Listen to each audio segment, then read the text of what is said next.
Professor Cláudio Carvalho. Boa noite, professor. Boa noite, Arleide, tudo bem? Tudo bem? Tá dando certinho aí a imagem? Tudo certinho, tudo em paz. E você? Tudo bem aqui. Para mim, você tá maravilhoso aí, com seus livros, sua estante esplendorosa, que faz Nossos inveja, acompanhantes do dia a dia. certeza.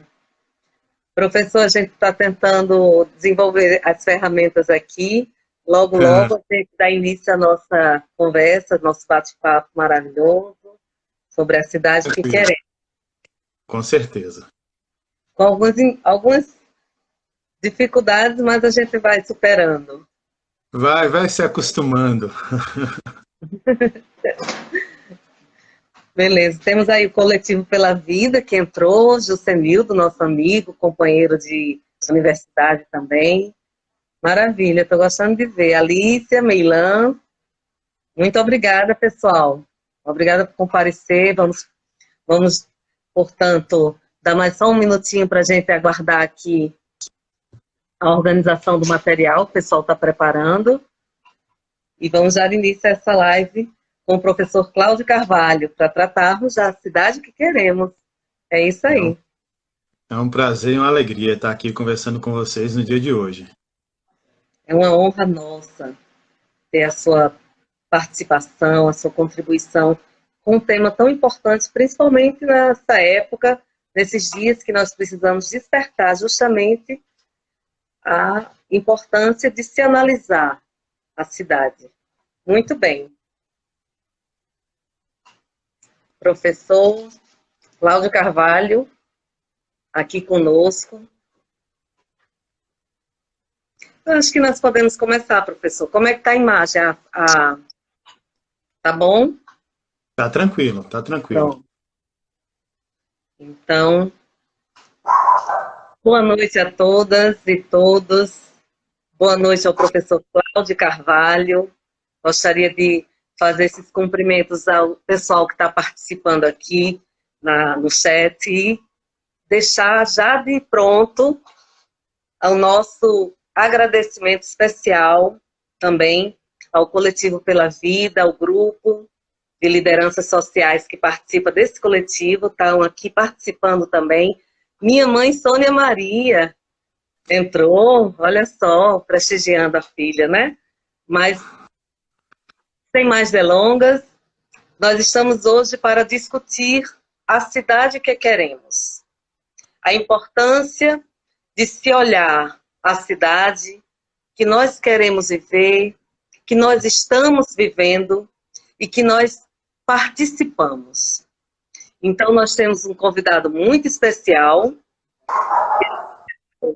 Cláudio Carvalho, professor de Direito Urbanístico, Ambiental e Agrário na Universidade Estadual do Sudoeste da Bahia, tem doutorado em Planejamento Urbano pela Universidade de Salvador, pós-doutorado em Ciências Sociais da Universidade Federal da Bahia. Fez seu mestrado em Direito pela Universidade de Salvador e está aqui conosco para tratarmos desse tema tão importante. Por quê? Para avançarmos num debate sobre planejamento urbano e construção de uma cidade democrática, é preciso rompermos com esse modelo que nós temos hoje. Fazermos um novo diagnóstico da nossa cidade é o primeiro passo, mas vai muito além disso, que é o que nós estamos tentando realizar hoje. É discutirmos temáticas e propostas para a cidade que queremos. Professor Cláudio Carvalho, por favor, tome a palavra e o espaço. Boa noite a todos e a todas. Professora Arleide, inicialmente, muito obrigado pelo convite.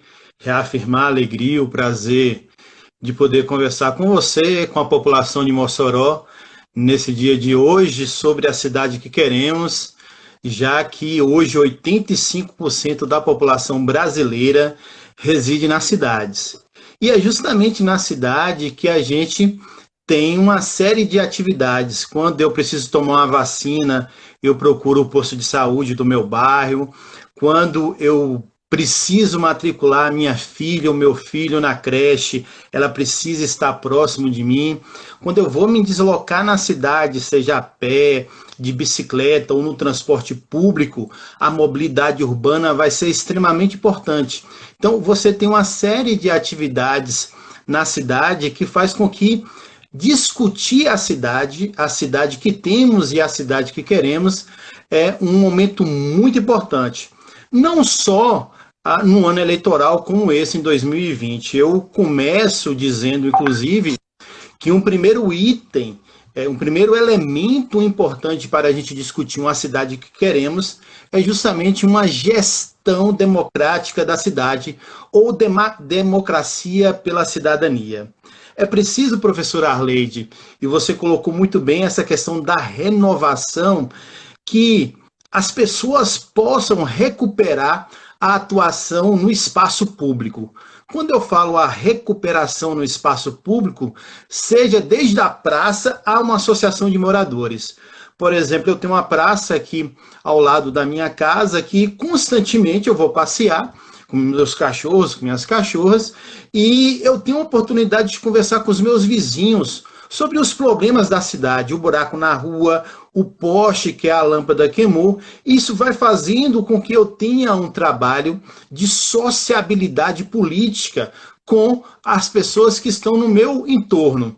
Isso vai, de certa forma, fortalecendo que daqui a pouco eu tenha condições, juntando um outro vizinho, uma outra vizinha, constituir uma associação de moradores.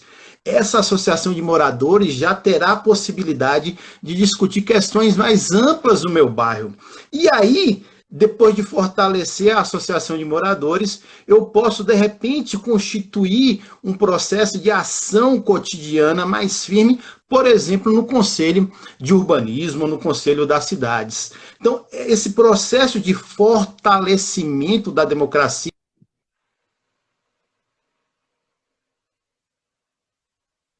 Deu uma quedazinha aqui. Tá voltando. São os empecilhos que a gente encontra com essas ferramentas tecnológicas. Caiu. Deu uma quedinha, professor, mas pode continuar. Pronto. Tem que ser numa ação cotidiana. Então, você trabalha todo dia discutindo a cidade, a rua, o bairro, os problemas da cidade no cotidiano, para que você possa, nesse momento eleitoral, você chegar mais fortalecido. Professora Arleide, Vitória da Conquista é uma cidade muito parecida com a cidade de Mossoró, é uma cidade média. Mossoró é uma cidade que tem 300 mil habitantes. Eu estou em Vitória da Conquista, no sudoeste da Bahia, que tem 345 mil habitantes. E a gente tem problemas, inclusive, muito parecidos. Por exemplo, uma principal ferramenta de planejamento das cidades é justamente o plano diretor urbano. O nosso plano diretor urbano aqui foi construído em 2006, o de Mossoró também em 2006, o nosso está passando por um processo de revisão e o de Mossoró ainda nem iniciou esse processo. Por que a gente deixa que o plano diretor urbano passe por esse processo de atraso, por exemplo, na atualização? Porque justamente a gente não tem essa potência política no cotidiano. E é preciso que a gente recupere essa participação política no dia a dia. É verdade. Professor, lembrando, inclusive, que o nosso plano diretor aqui em Mossoró, como o senhor bem mencionou, é de 2006 e foi construído em 2010, no último censo do IBGE. A cidade só tinha 250 e poucos mil habitantes, hoje está com mais de 300 mil. Pontualmente, nós precisamos nos questionar. Onde estão esses mais de 50 mil habitantes da cidade, com essa expansão urbana? E a gente vai identificando essas problemáticas justamente na questão da periferização, da falta de moradia, da falta de um saneamento básico compatível com a necessidade demográfica de expansão urbana da cidade, dentre tantos outros problemas. Lembrando que quando nós mencionávamos a questão da necessidade de revisão do plano diretor em Mossoró, nós não estamos falando sequer de falta de verba, porque a LOA, desde 2018, disponibilizou mais de R$300 mil para a revisão de um plano diretor. E nada foi feito. E nós estamos falando de uma população que está sofrendo com a falta de um planejamento urbano, de um desenvolvimento urbano, mesmo em áreas consideradas privilegiadas, onde a expansão da rede de esgotamento e água ainda não foi alcançado também. Então, são esses problemas que nos levam, inclusive, como o senhor bem mencionou, eu gostaria que o senhor conduzisse essa conversa, sobre a questão da importância da participação popular. Olha, o plano diretor urbano, preciso deixar claro que ele tem um marco mais recente, que foi a Constituição de 1988. Lá no seu artigo 182, vai estabelecer a cidade deve ser planejada para as pessoas e tem como instrumento básico do planejamento urbano o plano diretor urbano ou plano diretor de desenvolvimento urbano. Esse artigo 182, ele foi regulamentado pelo Estatuto da Cidade, que é a Lei 10.257 de 2001. E aí começa um processo interessante, professora Arleide, ouvintes, que a gente precisa acompanhar. O Estatuto da Cidade deu o prazo de 5 anos para que se fizesse atualização de planos diretores para as cidades que já tinham os seus planos diretores urbanos. Por exemplo, a minha cidade, Vitória da Conquista, tinha um plano diretor urbano de 1975, mas que nunca saiu, inclusive, do papel. E esse prazo de 5 anos, ele foi, inclusive, prorrogado por mais 2 anos, que foi até 2008. E aconteceu uma coisa muito interessante, e aqui na nossa região, provavelmente aí também no Rio Grande do Norte, que foi justamente uma produção de planos diretores urbanos em uma quantidade para obedecer os critérios do Estatuto da Cidade, porque lá no seu artigo 49, 50, 51, falava que disciplinava que se o prefeito não realizasse o plano diretor urbano, podia sofrer um processo de improbidade administrativa. O que aconteceu foi que a gente teve uma quantidade muito grande de planos diretores urbanos, portanto, a gente alcançou uma meta que foi a meta quantitativa, mas a meta qualitativa, ela não saiu a contento. Então, como aqui em Vitória da Conquista, Mossoró, provavelmente, o plano que foi aprovado, ele não conversava efetivamente com os problemas reais da cidade. Problemas de mobilidade urbana, de saneamento básico, problemas de saúde, educação, de segurança, problemas de malha viária, educação, cultura, todos esses problemas que a cidade demanda e que o planejamento ele deve acontecer para 10, 20, 30, 40, 50 anos. O plano diretor urbano, o Estatuto da Cidade, recomenda uma revisão a cada 10 anos. Aí a importância do Conselho Municipal de Desenvolvimento Urbano, por exemplo, ou Conselho das Cidades. É preciso que a população, através desse conselho, portanto, uma representação direta, acompanhe a implantação e a implementação dos planos diretores urbanos. Por que, professora Arleide? É preciso deixar claro que esse é um problema estrutural da sociedade brasileira. Nós temos uma perspectiva de planejar, mas a gente não consegue fazer o acompanhamento da gestão, da realização daquilo que é planejado. E aí vira um plano que, na verdade, é um plano discurso. É um pedaço de papel que fica lá na gaveta do prefeito ou na Câmara de Vereadores e que esse plano ele não dialoga com os problemas reais da cidade. E aí a participação da população vai ser justamente no sentido de realmente mostrar para os governantes, para aqueles que estão liderando o processo político na cidade, quais são as demandas reais da cidade. Você falou a questão da moradia. Moradia é um problema estrutural no Brasil há muito tempo. No entanto, você tem projetos de construção de moradia popular, seja na esfera nacional, estadual e municipal. Vitória da Conquista, minha cidade, tem um plano de habitação municipal desde 1996, né? Anterior ao programa federal, por exemplo, do Minha Casa Minha Vida. No entanto, Arleide, o plano diretor urbano ele vai ser muito importante porque ele vai estabelecer como esse plano de habitação ele vai ser construído. É preciso que os ouvintes, as pessoas que estão nos acompanhando, tenham clareza, por exemplo, que a casa é uma mercadoria, mas não é qualquer mercadoria. Eu, quando tenho essa caneca e produzo essa caneca em quantidade, a lógica é que o preço diminua. No entanto, com a casa não acontece a mesma coisa. Por quê? Existe uma série de elementos que vai estabelecer um valor diferenciado para a casa. Eu estou aqui em Vitória da Conquista e tem bairros distintos, por exemplo, o bairro Candeias, que é um bairro rico de Vitória da Conquista. Se eu pego uma casa aqui com um quarto, uma sala, uma cozinha e um banheiro, e pego a mesma casa no bairro Campinhos, que é um bairro pobre aqui da minha cidade, o valor dessa casa não vai ser o mesmo valor dessa casa. Em Mossoró vai ser a mesma coisa, você pode me falar aí um bairro, 2 bairros que tem um valor da terra diferente. Portanto, a casa está ligado à terra. E aconteceu, professor Arleide, algo que é muito preocupante, que foi justamente a construção dessas casas nas periferias das cidades. Então, você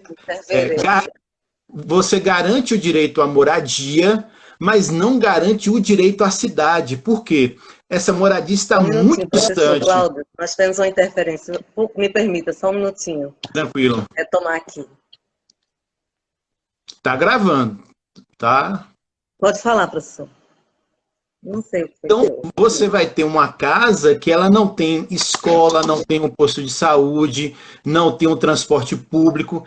Isso vai fazer com que esse direito à moradia, que é um direito sagrado na cidade que queremos, ele não esteja atrelado à cidade que nós temos. Então, é fundamental que a gente discuta... Professor, eu acho que eu estou com um problema no seu áudio. O senhor poderia dar uma olhadinha, por gentileza? Deixa eu ver. Você não está me ouvindo? Tudo bem? No seu áudio, professor? Você está me ouvindo? Nossa. Probleminha Não? aqui no áudio, mas nós vamos resolver. Tá. Não, foi porque houve uma ligação. Foi. Teve uma ligação aqui.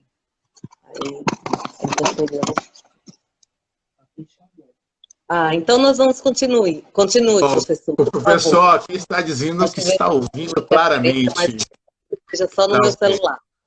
Tranquilo, tranquilo.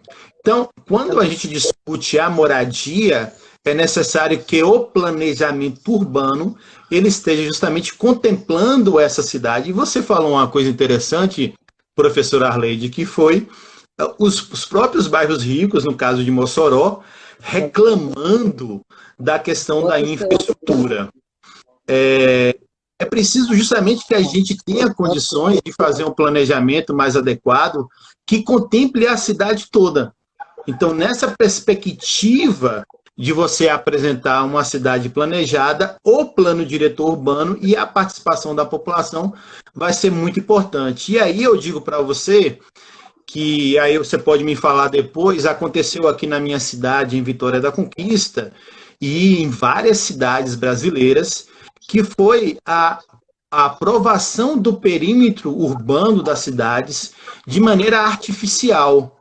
Então, o prefeito mandou para a Câmara de Vereadores projetos de aprovação do perímetro urbano muito além do núcleo central das cidades, a 10, 15 quilômetros de distância. E foi lá que foi localizado esses conjuntos habitacionais, ou loteamentos de um alto padrão. Então, ligado à questão da moradia, é preciso que a gente discuta no planejamento urbano o que nós chamamos de cidades compactas.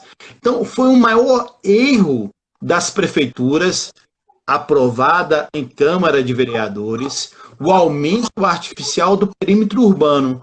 Quando você aprova um loteamento de alto padrão a 15 quilômetros do núcleo central da cidade, invariavelmente quem vai morar lá é quem tem carro.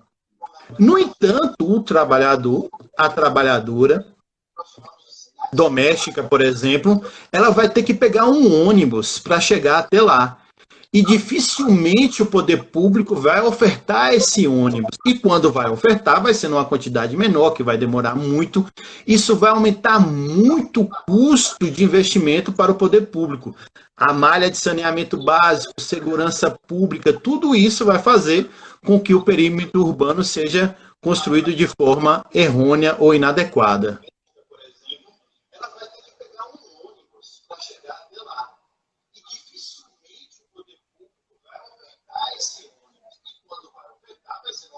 Algum problema, professor Cláudio? Eu não sei se você quer voltar aí para a gente. Eu acho que está tendo um delay aí. Você está me ouvindo?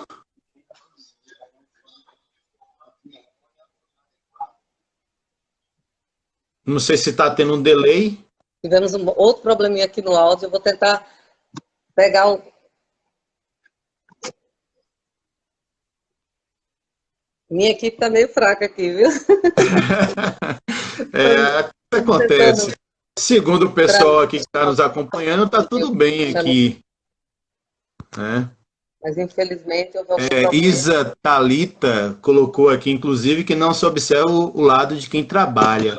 Você está correto, Isa. Essa perspectiva do trabalhador e da trabalhadora, ele é um elemento fundamental no planejamento das cidades. Eu vou dar outro exemplo, que é a questão do transporte público. Transporte público gratuito de qualidade, que é outra demanda de uma cidade que queremos. O transporte público, ele vai justamente ser pensado, infelizmente, enquanto uma mercadoria. Quando, na verdade, o transporte público ele é uma concessão pública para uma empresa explorar. No entanto, a empresa que explora esse serviço de transporte público, ele vai justamente ter sempre em vista a questão do lucro. É só a gente perceber Conquista, Mossoró, como a quantidade de ônibus ele vai ser alocada, distribuída, sobretudo nos horários de pico, ali entre 7 e 9 da manhã, entre 11 e 13 da tarde, no final da noite. Por quê? A lógica é justamente que o trabalhador e a trabalhadora chegue ao trabalho. No entanto, em uma cidade que queremos, a gente não poderia pensar dessa forma. Na maioria das cidades, aos finais de semana, por exemplo, e fora dos horários de pico, a frota é reduzida até em 30%, 40%, 50%. Olha, imagine que eu quero visitar o meu amigo, agora talvez não, mas depois no período de pandemia, chegar a um parque que fica um pouco mais distante da minha cidade, do meu bairro, e tenho que demorar 30, 40, 50, 1h30 o ônibus passar até chegar a determinado local. Então, o transporte público, a mobilidade urbana, ela tem um papel fundamental na cidade. E aí, quando eu falo de mobilidade urbana, eu não estou falando somente de transporte público. Eu entendo que nas cidades brasileiras, o transporte público ele tem um protagonismo muito importante. Porque se você não tem um transporte público, o que acontece é que você acaba fortalecendo o transporte clandestino, por exemplo, de vans ou de mototáxis. E aliás, esse transporte... daqui da cidade. Aqui em Mossoró, com essa falta de uma oferta de transporte público de qualidade, confortável, seguro, aí a população migra para a utilização de transportes alternativos e mototáxis.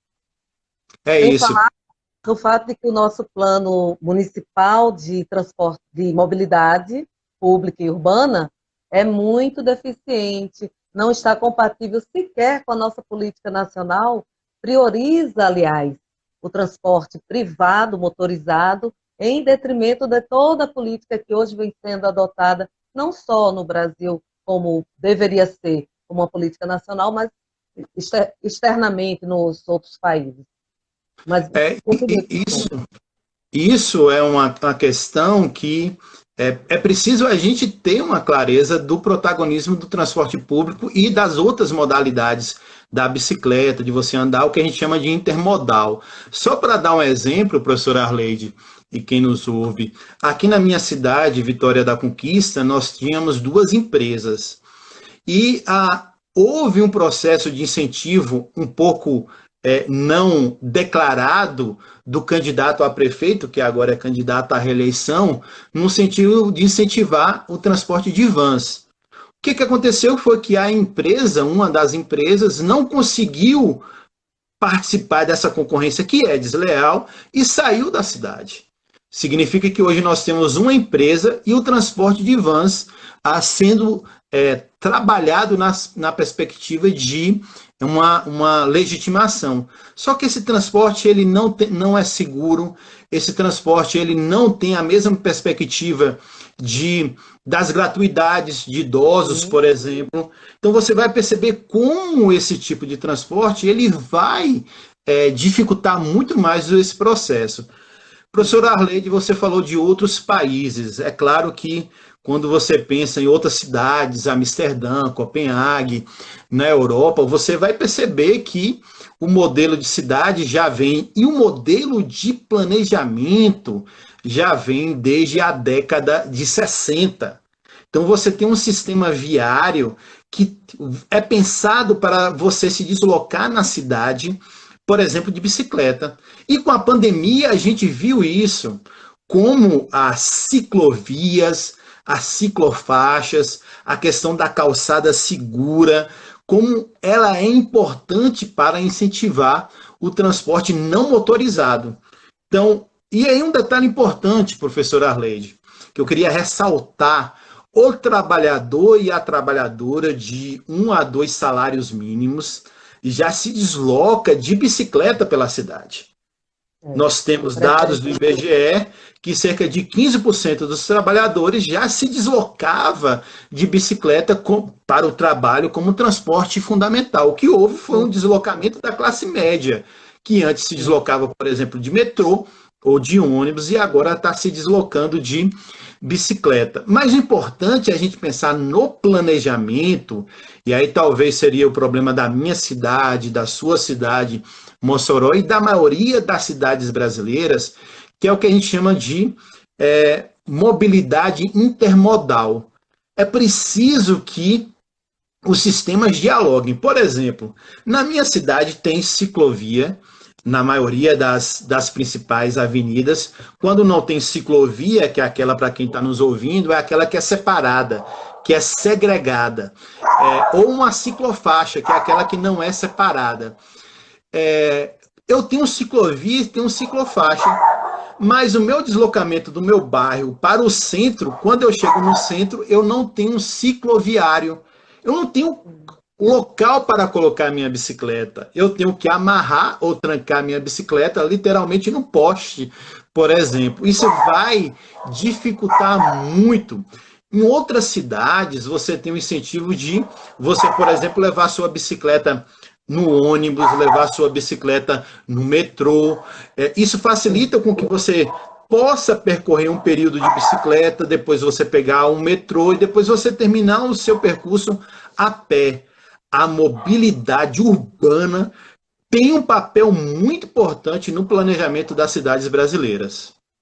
É verdade, e infelizmente aqui em Mossoró nós passamos por esses problemas também.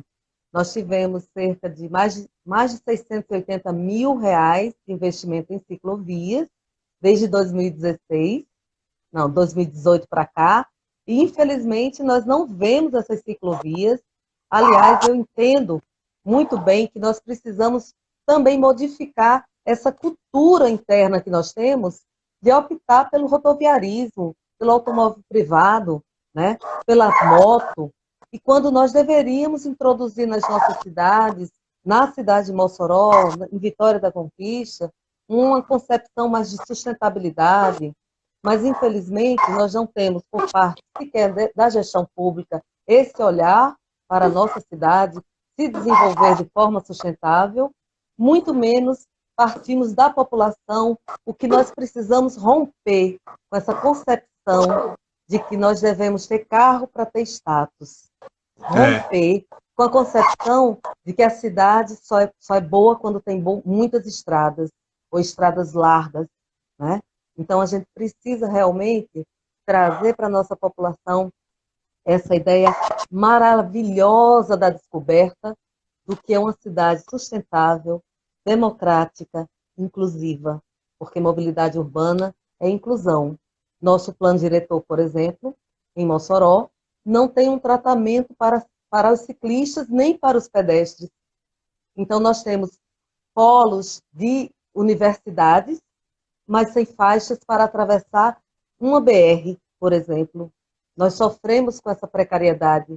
Nós sofremos com a precariedade de um sistema que é entregue a uma empresa e que cerca de 35% das pessoas que desistem de usar transporte público coletivo fazem porque acham que o tráfego é muito longo do mesmo ônibus, porque acham que ele demora demais, mais de 1 hora para poder, no ponto do ônibus, para poder encontrar o seu transporte coletivo. Então, essa precariedade nós precisamos discutir com a participação de todos, inclusive. Introduzir essa concepção de participação para a discussão da nossa cidade na população de Mossoró, eu acredito que seja um grande desafio já. Mas se nós já começamos com a sua boa vontade, professor Cláudio, de vir aqui e mostrar a importância disso, isso já é um primeiro passo.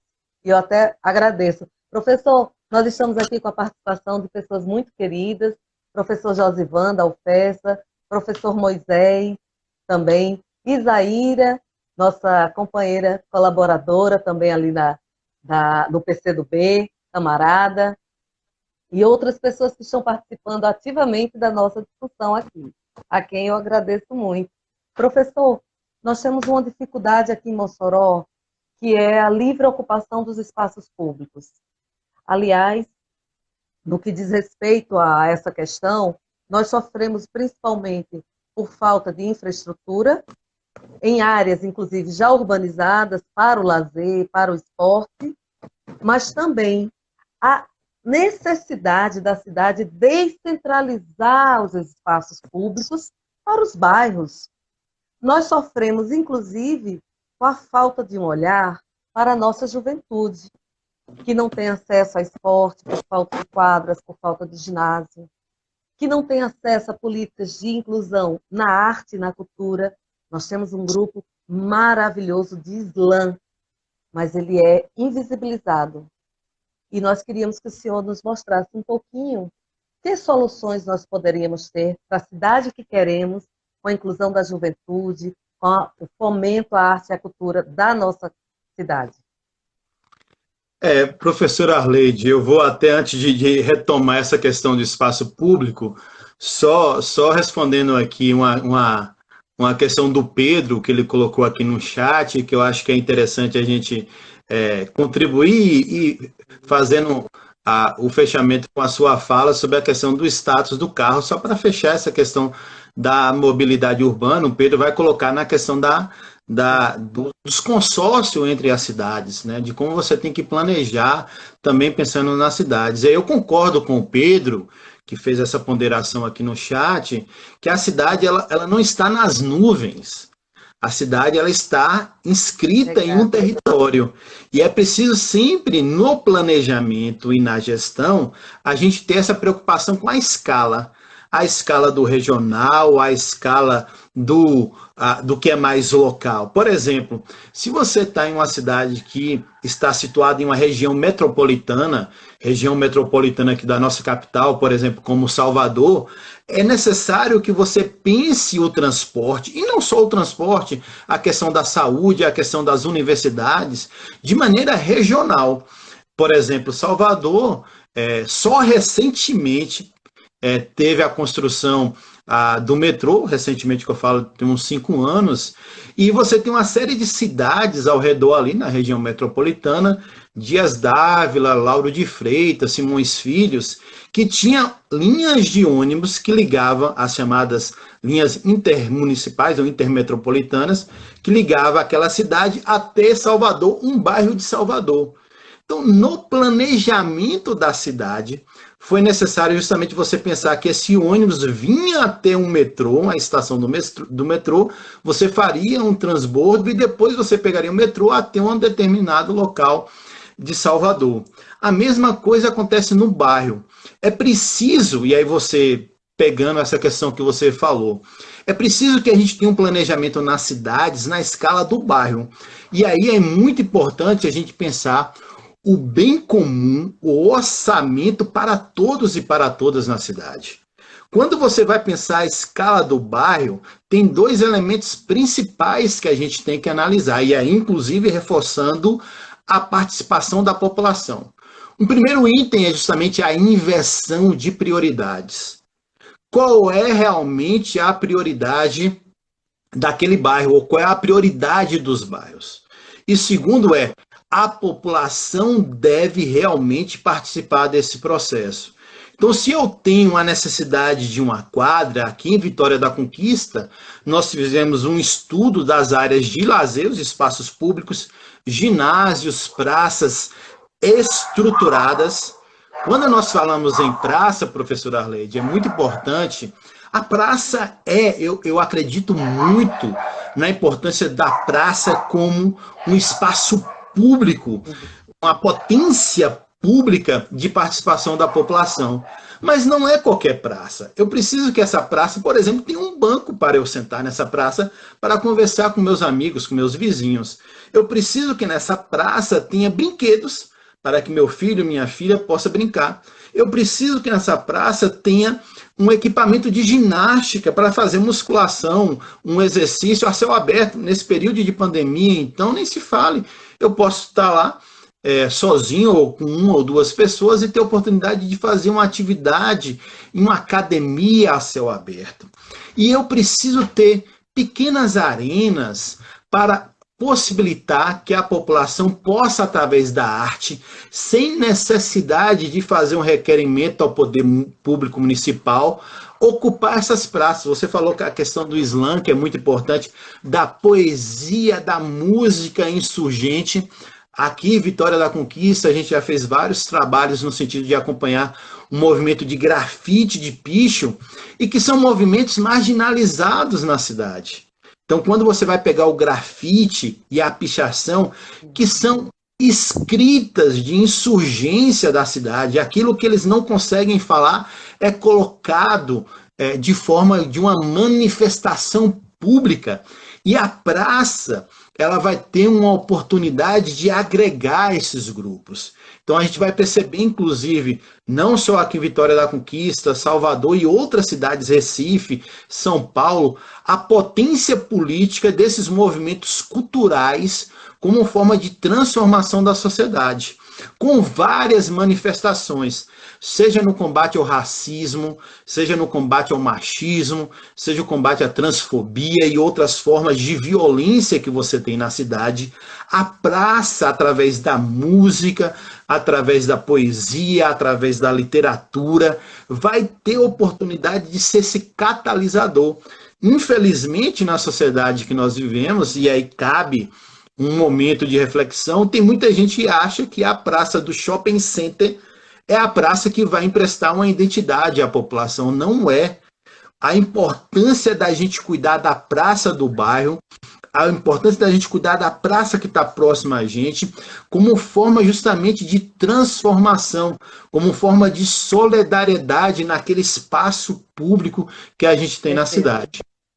E nós temos outra dificuldade aqui, mas como o senhor percebe, esses sistemas estão tão interligados que não fica difícil dissociarmos, por exemplo, mobilidade, falar de mobilidade sem falar de praça, sem falar de periferia, sem trazer à tona a ideia de arte, cultura, dessa juventude, desse pessoal, de todas as pessoas que compõem a cidade e que não tem espaço nas academias, nos teatros, nos locais, digamos, oficializados para a explanação de uma arte, que muitas vezes está ali, né? Como diz Conceição Evaristo, é oculta, se referindo ao livro de Carolina Maria de Jesus, né? O Diário de uma Favelada. Então, essa arte oculta, ela precisa ser fomentada, ela precisa ser visibilizada. E tomando consciência também de que quando a gente fala de cidade, a gente não se refere apenas à cidade urbana, ao perímetro urbano. Porque aqui em Mossoró, por exemplo, nós temos toda uma população no entorno, na zona rural, que não só é desassistida por todos os recursos públicos, equipamentos, não só segurança, mobilidade, saneamento, mas iluminação, né? E aqui eu me refiro particularmente, aliás, eu faço um cumprimento todo especial às minhas amigas Auxiliadora e Caliana, lá do sítio Hipólito, que está nos assistindo aqui, acompanhando. São lideranças sociais, mulheres guerreiras, agricultoras, que estão aí na luta, no combate às dificuldades da nossa zona rural. E nós temos um olhar especial a essas pessoas. Aliás, eu, salvo engano, elas têm uma pergunta aqui para a gente, professor. Tá. Em relação à zona rural de Mossoró, quais são seus projetos? Essa é para mim. Bom, Caliana, na verdade, nós temos uma ideia muito importante para trazer para Mossoró, que é torná-la, de fato, uma cidade, e não um município, e não somente o urbano e o rural. Nós precisamos integrar a zona rural de uma maneira muito especial, respeitando as peculiaridades que vocês têm aí, que, aliás, são os encantos e a riqueza que a gente precisa trazer para a cidade de Mossoró.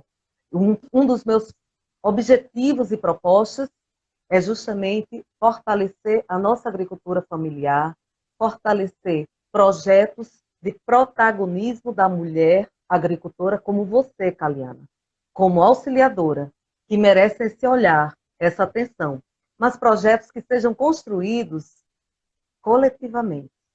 E para isso, nós vamos entrar em outro assunto. Nós precisamos de lideranças sociais fortalecidas, reconhecidas. Não acha, professor Cláudio, que nós precisamos regularizar as nossas associações e conselhos comunitários? Porque através da representação coletiva desses sujeitos é que a gente consegue, por exemplo, sensibilizar não só o poder público, no caso a gestão, o poder executivo, mas toda a sociedade para a implantação de feiras agroecológicas, para trazer esse planejamento da mobilidade urbana que lhes falta na zona rural. Aliás, eu faço uma ressalva aqui, a nossa zona rural está esquecida, professor Cláudio.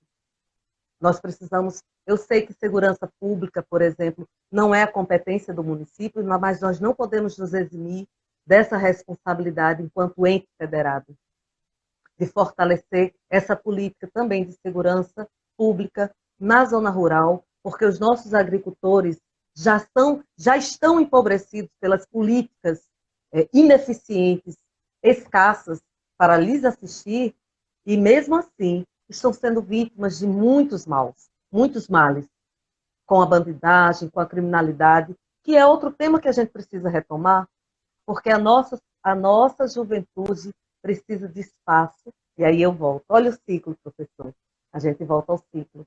A nossa juventude, ela precisa de esporte, de lazer, ela precisa nós tenhamos esse olhar para que elas não sejam cooptadas, aliciadas para o crime. Então, nós precisamos ter um olhar também para o nosso jovem e a nossa criançada, não acha, professor? Com certeza, professora Arleide. É preciso que a gente, como eu falei no início, quando a gente fala em gestão democrática da cidade, ou democracia pela cidadania, que a gente identifique no processo brasileiro justamente a subrepresentação que nós temos no sistema político, de mulheres, negros, jovens, gays, indígenas. Se a gente for analisar um exercício muito rápido, a gente não mudou muito da Constituição, por exemplo, Imperial de 1824, ou da própria Constituição, a primeira republicana de 1891, e, se a gente for muito otimista, a própria Constituição de 1988. Você vai perceber que quem está lá são justamente os detentores do poder econômico, político e social. Aqueles que têm um poderio através das terras, através da indústria, e é preciso justamente que a gente dê um basta, vide o Congresso Nacional, como a representação da bancada do boi, da Bíblia e da bala, a chamada bancada BBB, tem um protagonismo muito importante. E isso está acontecendo nas cidades. Você pega o processo de representação, como eu falei, de mulheres, jovens, negros, gays, população indígena, nas câmaras de vereadores, você vai ter uma subrepresentação. Consequentemente, como é que eu vou tratar das demandas importantes do povo trabalhador, das trabalhadoras e das trabalhadoras, se eu não tenho uma representação política lá? Então, é preciso que a gente dê um basta nesse político profissional. E aí eu ressalto justamente esse processo de acúmulo da ação política cotidiana, que a gente fez tão bem, professor Arleide, você, eu, que somos dessa geração aí, sem entregar as nossas idades, mas na década de 80, por exemplo, nós tínhamos uma associação de moradores praticamente em todos os bairros da cidade. Você tinha as igrejas fazendo, através das comunidades eclesiais de base, debates cotidianos sobre os problemas da nossa comunidade.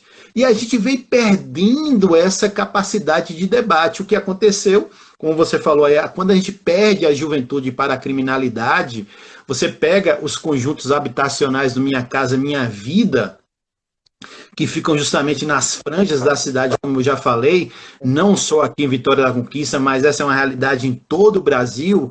A gente vai perceber justamente que, por falta de infraestrutura, de serviços, você não tem escola, você não tem educação, você está longe da cidade de tudo. O que aconteceu foi que essa população, ou grande parte da população, ou jovens, cooptados pelo narcotráfico, pelas milícias, no caso do Rio de Janeiro, e isso já é uma realidade aqui no nosso Nordeste brasileiro. Então é preciso que a gente tenha essa capacidade de recuperar o nosso protagonismo.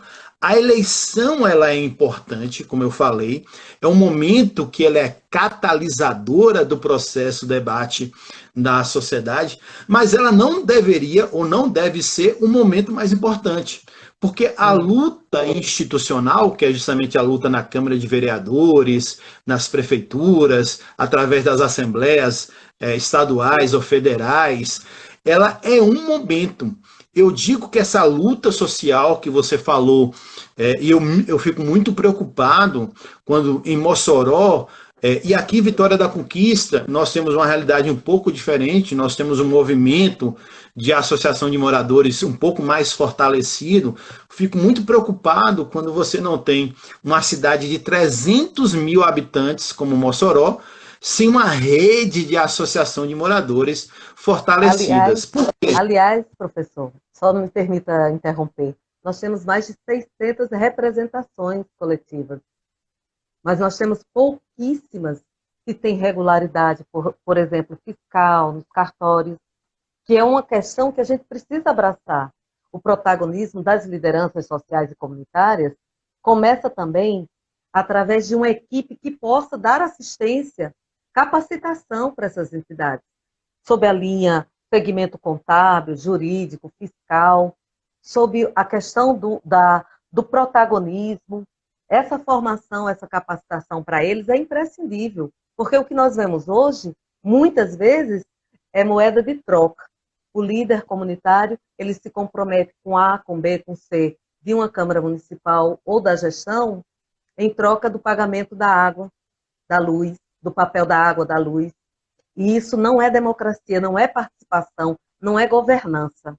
Então, nós precisamos, e sim, e é urgente, introduzir no sistema, que é perverso, porque o que impera aqui e o que beneficia sempre são os bairros mais ricos. essa capilaridade dos bairros é que vai nos permitir, inclusive, construir um plano diretor bom, refazer, revisar o nosso plano de mobilidade, para que nós possamos dar assistência a essa população que é periférica, que está totalmente desassistida, através dessa representação, dessa rede, que é imprescindível que nós façamos.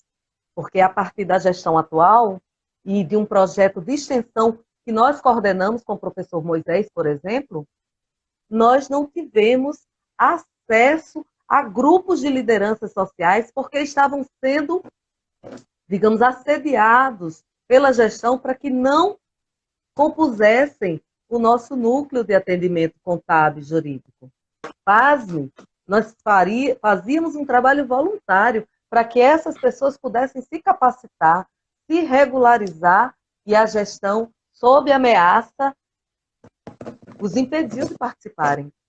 Então, poucos foram corajosos e admitiram, não, professora Arleide, professor Moisés, porque eu não estou sozinha nesse projeto. Nós somos uma equipe maravilhosa de voluntários. Poucas pessoas aderiram. E é através dessas pessoas que nós trouxemos, por exemplo, um edital financiado pela União Europeia, que foi o Coletivo pela Vida, num momento triste de pandemia, em que nossas comunidades estão esfaceladas, nossos populares, nossos munícipes estão desempregados. Nós só temos, professor Cláudio Carvalho, 20% da mão de obra ocupada em Mossoró. O senhor imagina que estrutura de município nós estamos precisando refazer? Que estrutura de cidade nós precisamos remontar? Então, é difícil. Nós temos uma pergunta aqui, professor. É difícil, mas é necessário que a gente continue lutando. Eu não me perdi Veja aí, aqui. professor, me ajude. O Josivan, ele pergunta, as empresas de ônibus em Mossoró trabalham? A realidade está aí, né? 3% da população usa o transporte público. 3% de uma população de 300 mil habitantes. E se eles usam bicicleta, nós não temos ciclovias. Então, nós precisamos ter um olhar também para os ciclistas. Além disso, Josivan pergunta, ainda sobre a questão, professor. É viável economicamente as linhas em geral na cidade de Mossoró? Como fazer? É como o senhor falou, transporte público não é serviço privado, é política pública. Nós precisamos romper com a ideia de que transporte gratuito vai ser deficitário, ou transporte de qualidade, mas tem muita movimentação de passageiros, é deficitário. Não, porque isso é política pública. Nós precisamos entender e abraçar essa ideia. Para uma cidade crescer e ser inclusiva, nós precisamos trazer o trabalhador da periferia confortavelmente, com segurança, qualidade, porque ele é usuário, está lá na nossa política nacional. Nós só precisamos quebrar essa barreira que me parece até inquebrantável de que alguns serviços devem ser oferecidos como se fossem privados. Então, não é essa a questão. Nós temos, sim, capacidade de romper com isso. Professor. Duas coisas. Primeiro, essa questão de pensar que serviço público é mercadoria. Então, essa lógica, inclusive nos países europeus, na Inglaterra, na França, que passou na década de 80 e 90 por um processo acelerado de privatização de serviços, agora, inclusive, está reestatizando muito de suas empresas. Um exemplo que você citou, professor Arleide, que serve para a questão do transporte também, é a questão do saneamento básico. O saneamento básico e o marco regulatório agora nos preocupa muito, porque ele justamente, o novo marco regulatório do saneamento básico, porque ele vai justamente colocar essa lógica de mercadoria para serviços tão importantes. Quando a gente pega a distribuição no Brasil, ela é extremamente desigual. O norte do país só tem uma cobertura de 14% de saneamento básico. A gente está falando de água e esgoto. Aqui no nosso Nordeste melhora um pouco, vai para cerca de 36%, enquanto no Sudeste esse índice já chegou a cerca de 82%. E a lógica vai ser justamente chegar esse serviço a quem pode pagar. A mesma coisa, de certa forma, acontece com a mobilidade urbana e não deveria ser assim. Você ter pessoas se deslocando, por exemplo, em grandes centros, cidades médias como as nossas, Vitória da Conquista e Mossoró, há um custo muito grande para a cidade, nessa lógica que a professora Arleide falou do rodoviarismo. Quanto mais você incentiva as pessoas ao deslocamento de carro, por exemplo, você tem um índice de poluição muito grande, você tem um índice de congestionamento, portanto, de estresse muito grande. Então, você precisa ter um transporte público adequado, justo e democrático para todas as pessoas. Inclusive, você já tem experiências em cidades brasileiras de pequeno porte, cidade pequena, de até 100 mil habitantes, que é preciso que a gente comece a olhar um pouco mais. A cidade de Maricá, no interior do Rio de Janeiro, já usa uma lógica de tarifa zero. Da mesma forma que tem a escola que é pública, que o posto de saúde é público, o transporte público também é público. Você vai ter um ônibus da prefeitura fazendo o deslocamento da população, justamente por compreender que esse serviço ele é um serviço fundamental para você constituir uma cidade justa e democrática. E também passou aqui, Auxiliadora ressaltou um elemento fundamental nesse processo político brasileiro que a gente vive, e eu acho que as eleições também de 2020 nos coloca esse horizonte histórico, professora Arleide, que isso que você está relatando do processo de cooptação de lideranças, do processo de clientelismo político, do toma lá da cá, ele ainda faz parte dessa lógica estrutural individualista do processo eleitoral brasileiro. E é preciso justamente que a gente tente conquistar corações e mentes, e é um processo histórico que a saída e a única saída é o processo coletivo. A Auxiliadora colocou aqui na conversa, e eu gostaria de ressaltar justamente essas demandas. Não tem como você pensar uma cidade somente para você ou para o seu grupo mais próximo. A cidade está em constante transformação. E todo dia você tem demandas novas e vários atores. Pronto, porque terminou o tempo. Vamos finalizar. E infelizmente nós não sabíamos como que isso aconteceu. Eu peço imensamente. Não, tranquilo, é um tempo de 1 hora e ficar olhando. Uma participação intensa aqui da galera. Muito bom, estou muito feliz.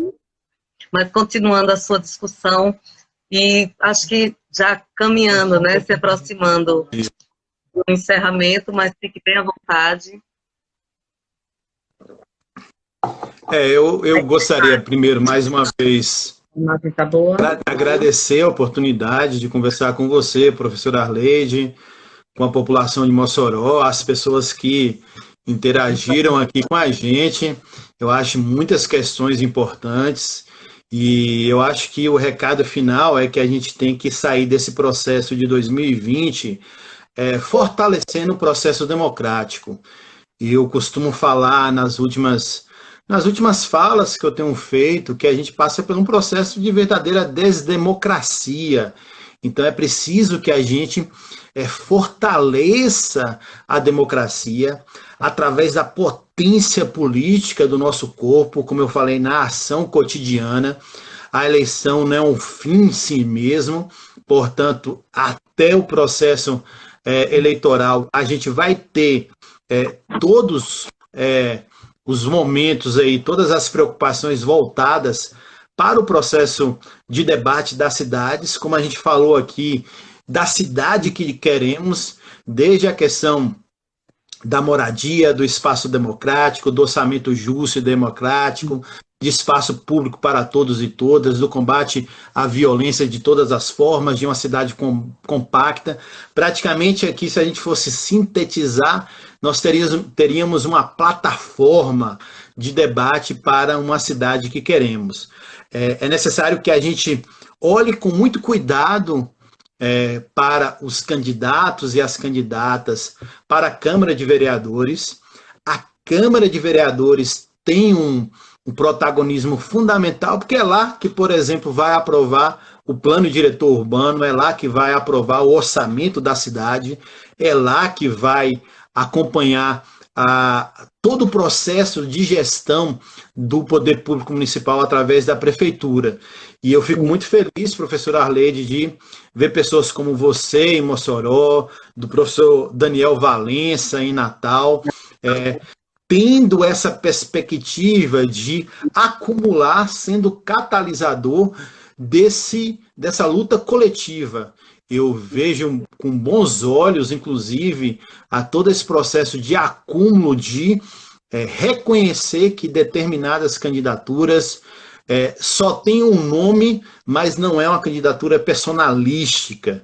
Existe todo um trabalho coletivo, existe todo um acúmulo de pessoas que pensam a cidade, pensam uma sociedade mais justa e democrática.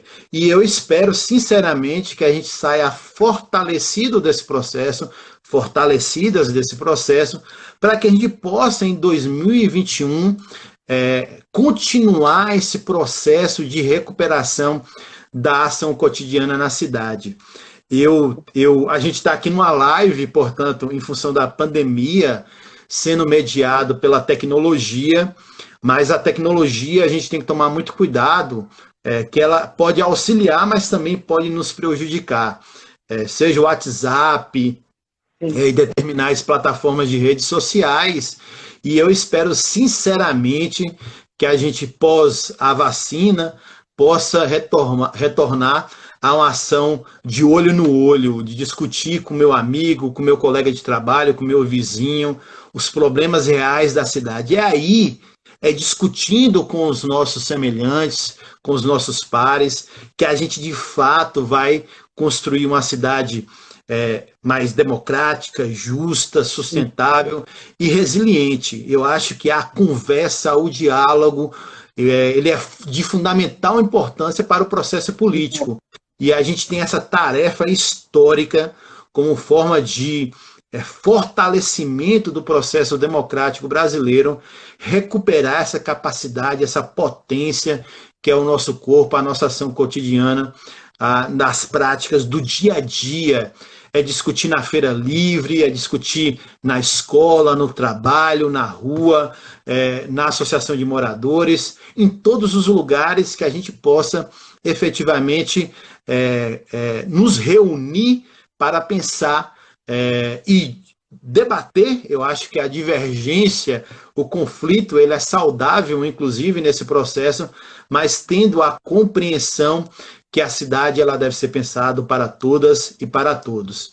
Então, agradecer mais uma vez, estou aí à disposição para colaborar no processo de debate da cidade. E um grande abraço para todos e todas. Nós que agradecemos a sua participação, a sua palavra consciente, bastante sensível à causa de uma cidade democrática. E nós queremos dizer, professor Cláudio, que essa responsabilidade social de todos nós, como o senhor bem frisou, não é somente nas eleições. É uma luta diária e uma luta constante para que a gente possa construir uma cidade melhor em cada um dos lugares que nós estejamos, né? Porque enfrentar um desafio desse, nós poderíamos enfrentar, eu aí na sua cidade, o senhor aqui em Mossoró, porque não é independente da cidade que nós estejamos. É o lugar que nós estamos, é o lugar que nós vivemos. Então, a cidade que queremos é a cidade que nós queremos viver bem. E isso, nós temos aqui, nessa discussão, esse pilar que envolve toda a democratização, toda a governança, para que todos participem, para que nós tenhamos uma cidade realmente democrática, nós precisamos discuti-la. Essa responsabilidade nós assumimos, não somente como professora de Direito à Cidade, de Direito do Trabalho na UFESA, mas também nos colocando à disposição de todos para essa discussão, para a construção de propostas que sejam coletivamente discutidas, porque esse projeto não é o da professora Arleide enquanto pré-candidata, nem é o do professor Cláudio na região onde ele habita. É nosso, é na nossa praça, é nas nossas ruas, no ônibus, na feira, na Cobal, em qualquer lugar, na zona rural, como todos aqui que participaram e apontaram as suas dificuldades e compreender como a cidade é importante para a gente. Eu agradeço muitíssimo, professor Cláudio, a sua participação. E por fim, professora Arleide, vou fazer um pedido ao pessoal que nos acompanhou aqui, muito participativo, agradecer aqui, todo Isa entrando novamente aqui, todo o pessoal que participou aqui, tira um print aí da tela, marque a professora Arleide, sobretudo na primeira parte da live, né?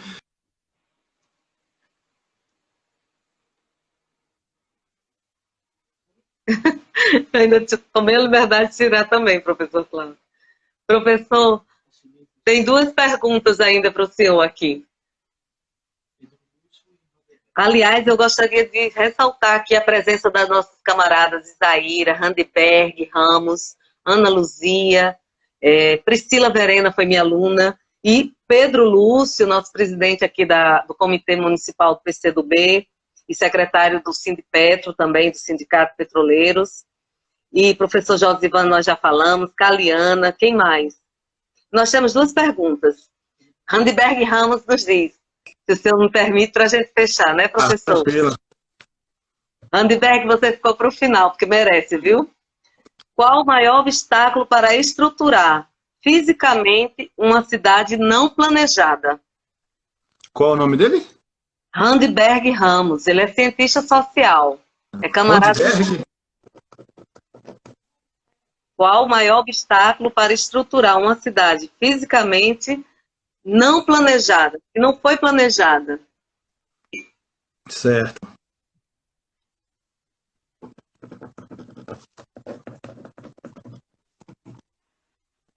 Se me permite, professor, eu começo colocando que nós precisamos entender o que é democratizar os espaços.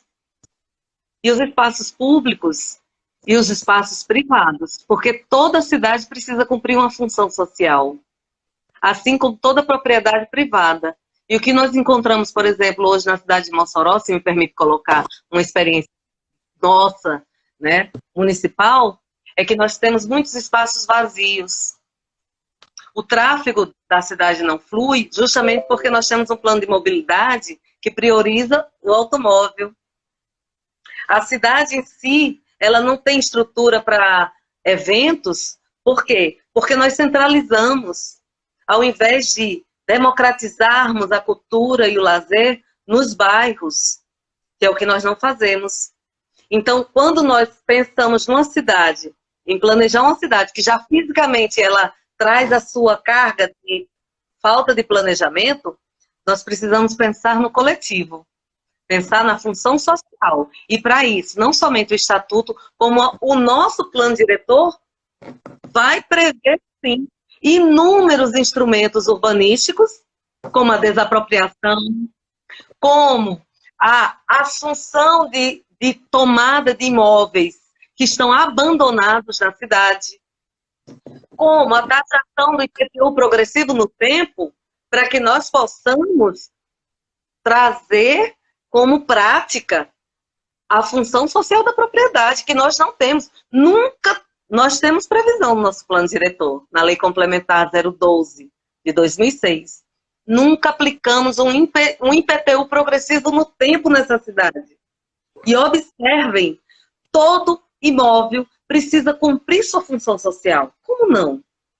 Nós precisamos, mais uma vez, eu repito, nos deslocar da questão privatística, que permeou toda a nossa legislação, nossa concepção, que foi imputada na sociedade, para abrirmos para uma questão coletiva, social. E aí eu passo a palavra para o professor Cláudio, que certamente vai trazer uma posição muito mais coerente. Tal. Só corroborar o que você falou, professora Arleide, porque o Randeberg fez uma uma pergunta muito complexa que eu precisaria de mais meia hora para responder, mas eu vou deixar já fazer uma propaganda aqui do meu canal do YouTube, que eu iniciei agora na pandemia para democratizar o debate. Tem Prof. Cláudio Carvalho, tem um vídeo lá sobre evolução da legislação urbanística no Brasil, que ele vai aprofundar um pouco do que eu vou falar agora. Rondberg, eu gostaria de afirmar para você que é uma falácia no Brasil que não existe planejamento das cidades brasileiras. Se a gente for analisar historicamente, sempre houve planejamento das cidades no Brasil, mas esse planejamento sempre foi orientado pela lógica do capital. Quando a gente pega a transição ali do trabalho escravo para o trabalho livre e assalariado, a gente vai perceber que as cidades brasileiras que tinham esse modelo português de criação, entre aspas, espontânea, mas você vai perceber em todas as cidades do Brasil um núcleo central em que você tinha a igreja como representação simbólica da aliança e da monarquia com a igreja católica, e você vai ter as casas maiores, inclusive a quantidade de janelas apresentavam ou possibilitavam você verificar o poderio econômico, político e social daquele que habitava aquela residência. E era justamente também na praça.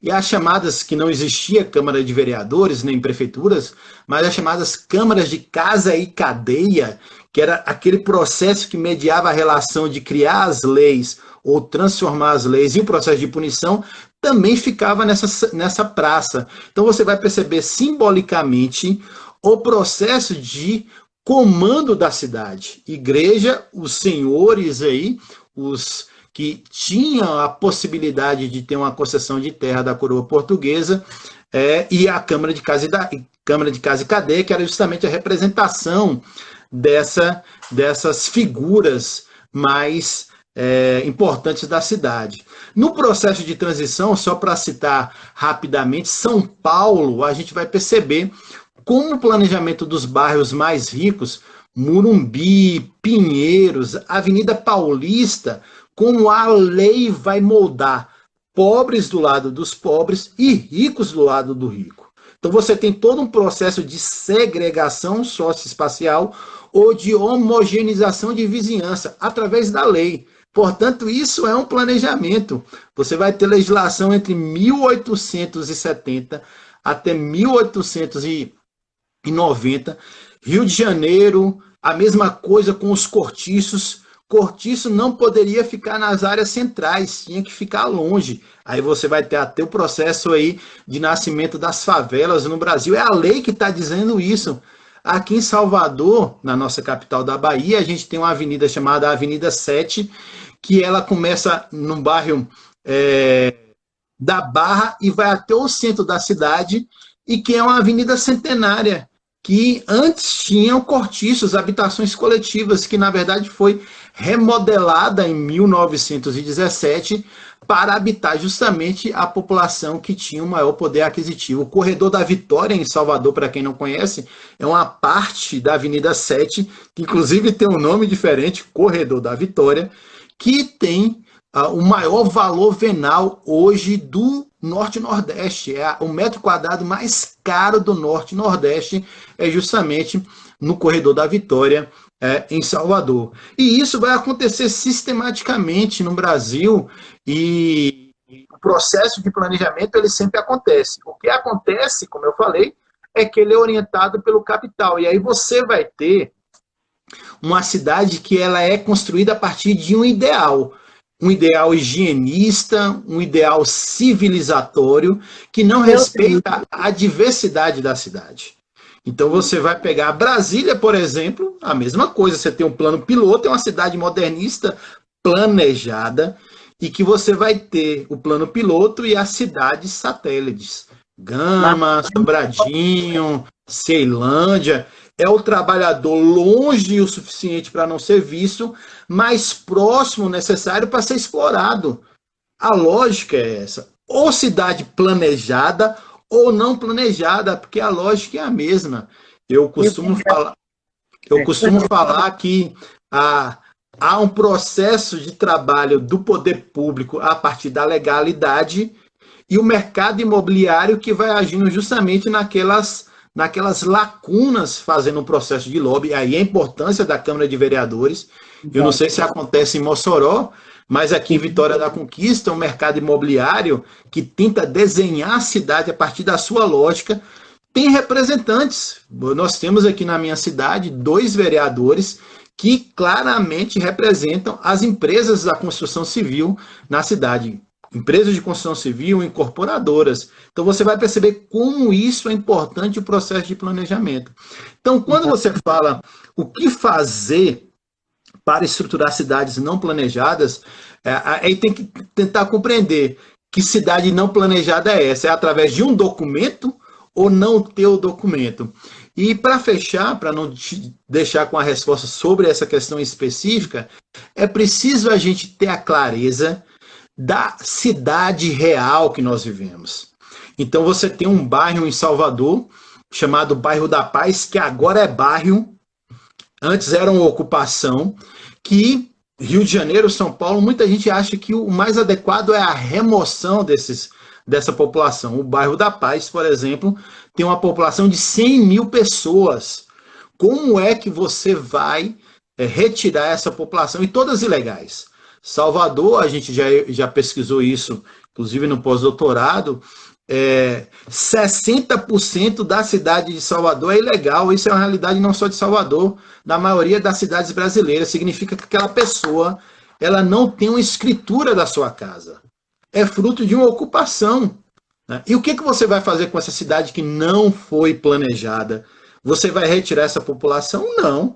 Você tem que fazer um processo qualificado de regularização fundiária, um processo de reurbanização dessa área, respeitando inclusive as características, a identidade dessa população, levando serviços públicos, um posto de saúde, uma escola, segurança pública que respeite a população de fato, e aí você vai conseguir pensar em uma cidade que é real, e não a cidade ideal da cabeça de planejadores através de escritórios no ar-condicionado, distante da realidade concreta do trabalhador e da trabalhadora brasileira. É isso aí. É isso aí, professor. Estou de acordo. Acho que todos ficaram muito empolgados. O senhor ganhou um novo inscrito no seu canal. Aliás, nós vamos divulgar aqui o seu canal. Novas inscrições aí no YouTube do canal do professor. E contribui muito para que nós consigamos discutir e nos sensibilizar com essa temática, que é o direito à cidade, sobre todos os aspectos. Ana Luzia também está presente. Raíssa Cristina, minha filha, lá de João Pessoa, está nos assistindo. Muito bem. Mais alguém, Hanson, que a gente está perdendo aqui, para eu não deixar de comentar? Coletivo pela Vida também ativamente aqui na nossa live. Professor Isaíra, Isa Thalita, também se inscreveu, professor, no seu canal. E o Coletivo pela Vida fez a gentileza de divulgar o endereço do seu canal aqui também na nossa live, que vai ficar gravada, registrada, inclusive, esse momento memorável que nós precisamos deixar para a eternidade e rediscutir. Espero que nós possamos nos reencontrar ainda e trazendo mais essa discussão, levantando outros tópicos que não foram abordados, mas não tão menos importantes, apenas que é tão intenso, há uma confluência tão grande de ideias e de temáticas que nós precisamos discutir, importantes. A professora Adi também, e a professora Adriana Cardoso, que nós terminamos sem tempo, numa live. Então, nós repetiremos essa experiência que o professor, quando o professor puder, naturalmente, e agradecemos aqui a participação de todos, Rafa também, Lucena, a democratização do saber acadêmico, ele colocou. Muito bem, é aluno da FAPESA. Eu agradeço, professor, desejo uma boa noite, que nós possamos superar as dificuldades dessa pandemia, com muito cuidado, muita sensibilidade, com os nossos povos, com as nossas populações, que muitas das quais estão ainda muito desassistidos, e que nós possamos, inclusive, trazer para esse pessoal um ponto fundamental, que é a esperança. Eu acho que a esperança, como dizia Paulo Freire, é verbo, é esperançar. E nós precisamos disso no nosso âmago, para que nós possamos superar essas dificuldades. E completando, Frei Beto dizia, deixemos o pessimismo para dias melhores. Então agora é luta, é resistência e é vontade de vencer. Pela democracia, pela nossa cidade, pela cidade que queremos. Professor, quer dar mais uma palavra de despedida? Não, né? Um até logo, né? Eu já tinha me despedido, mas é um até logo. Eu acho que, professora Arleide, esse momento, a pandemia da Covid-19, ela conseguiu evidenciar como a sociedade brasileira ela é desigual do ponto de vista social e desigual do ponto de vista urbano. A gente que é estudioso da área, que já milita nesse processo de algum tempo, a gente já sabia, mas agora ficou mais evidenciada para a população a importância de você ter cidades justas, democráticas e sustentáveis. Quando a gente fala, e aí o poder público orienta, fica em casa, ela parte da premissa que todo mundo tem uma casa adequada. Quando se fala em lavar as mãos, parte da premissa que todo mundo tem água em casa, que tem um banheiro em casa, o que não é verdade no Brasil. Você tem um déficit habitacional de 7 milhões de casas. Você tem 35 milhões de pessoas que não têm acesso à água potável. Você tem 5 milhões de pessoas no Brasil que não têm um banheiro na sua casa. Então, a pandemia da Covid-19 vai apresentar para a gente uma lógica, inclusive, de racismo ambiental, em que a população pobre, negra, da periferia, morre mais do que a população que reside em outros bairros mais infraestruturados e que tem um hospital, que tem condições de ter um acompanhamento, inclusive de fazer o isolamento social de maneira mais adequada. E é preciso que a gente, nesse processo, tem um vídeo lá no canal, mais uma vez, eu falo sobre isso do racismo ambiental com estatística. Esse é um elemento fundamental da academia, a tarefa de produzir conhecimento para a população. Todo o texto nosso, todo vídeo tem um texto também produzido por a gente, que a gente vai justamente fortalecer a partir de elementos científicos, comprovar aquilo que a gente está falando no vídeo. E a gente vai perceber como o racismo ambiental ele está forte no Brasil nesse processo da pandemia. E a academia tem uma tarefa de democratizar esse debate, mostrando para a população a importância do SUS, por exemplo, do Sistema Único de Saúde, de você ter um hospital que atende a população naquele determinado bairro. Por exemplo, quando você pega a periferia de São Paulo, Capão Redondo, Guaianazes, a importância de você tem um hospital ali no Rio de Janeiro, Complexo da Maré, Rocinha, em que você vai perceber que o índice de mortalidade ele é infinitamente maior do que outros bairros da cidade. Então, esse momento da pandemia, ele vai justamente também nos oportunizar de fazer um debate dessa cidade que nós queremos. Não será a primeira pandemia, não é a primeira pandemia, nós tivemos já da gripe espanhola há 100 anos atrás, que também colocou isso, e também não será a última. O processo de desequilíbrio ambiental, a lógica de pilhagem ambiental, vide aí o que está acontecendo no Cerrado Brasileiro, no Pantanal, cada vez mais essa lógica egóica, orientada pelo capitalismo, vai nos apresentar a necessidade de uma transformação. Então é isso, a gente vai ter a oportunidade de debater muito. Um grande abraço a todos e a todas e até a próxima. Até, professor, registrando aqui a presença de Raíssa Lucena, Ícaro Tavares, Érica, Cida. Alci, quando o senhor falou sobre a questão do racismo ambiental, Alci colocou: a pandemia escancarou. Algo que a gente já conhecia e sabia, isso ficou escancarado. Ingrid também acaba de entrar. Infelizmente, meu povo, minha pova, como diz aí por aí. Ana Luzia, nossa camarada. Estamos nos despedindo, professor Cláudio Carvalho. Fica para uma próxima, professor. Agradeço imensamente sua participação e boa noite.